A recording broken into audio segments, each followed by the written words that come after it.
Okay. I didn't even have to tell you guys to get quiet. All right. Hello, everyone.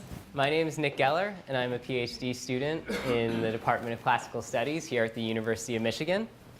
And I am pleased to welcome all of you to Context for Classics' presentation of Objects as Texts, Reading the Facade of Angell Hall.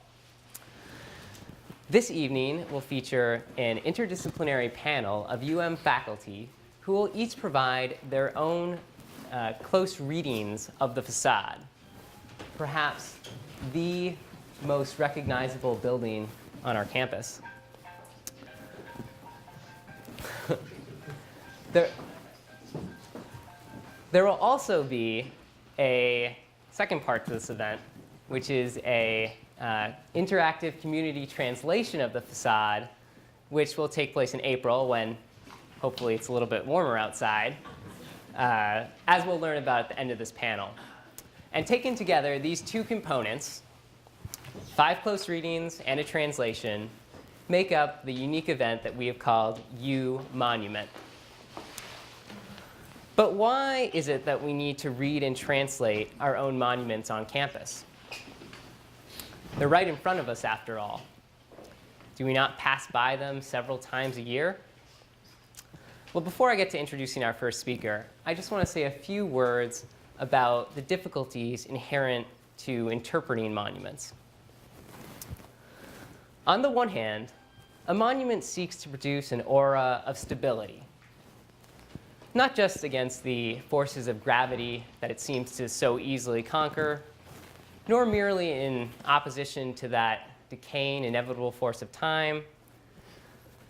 But a monument also strives to give a sort of fixity to its own meaning, to signify something that transcends its spatial and temporal context, something that can be read or easily exported to people far off in time, space, and even culture, whether through coins, for instance, as the ancients did, or over the web today.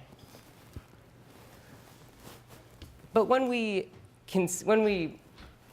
analyze a monument more closely, on the other hand, when we take a moment to consider more deeply the meanings that could lie behind its monumental facade, we can detect another desire of the monument, the desire to be read within its context, to display its own mortality in a sense, to be seen as not some unchangeable, eternal object, but something that was constructed and something that can be deconstructed just as easily.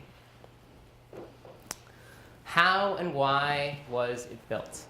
What were the reasons that so many people came together to build something so monumental? What are the flaws in its design?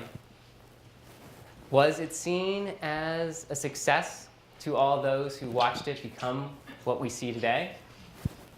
Those are the kind of questions we'll be asking and answering tonight as we look at perhaps the most iconic image, object, and text on campus, the facade of Angell Hall.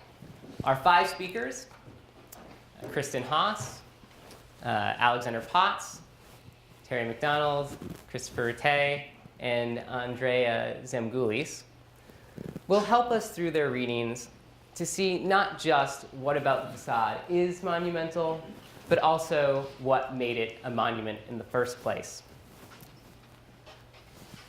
First, though, I also want to thank, in addition to Context for Classics, our many co-sponsors who made this event possible, including the Institute for the Humanities, the International Institute, Rackham Graduate School, the College of Literature, Science, and the Arts, the School of Music, Theater, and Dance, Arts at Michigan, the Bentley Historical Library, the Departments of English, History, History of Art, American Culture, Classical Studies, Comparative Literature, Afro-American and African Studies, and Philosophy, the Central Student Government, the Residential College, the Kelsey Museum of Archaeology, the Center for Global and Intercultural Study, the Comprehensive Studies Program, the Honors Program, the Noonan LSA Academic Advising Center, Student Academic Affairs, and the Lloyd Hall Scholars Program.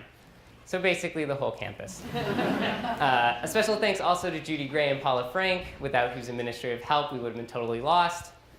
Ann Zalucki and Eileen Sullivan in facilities and operations, who were supportive of our event from the very start, despite its unprecedented nature.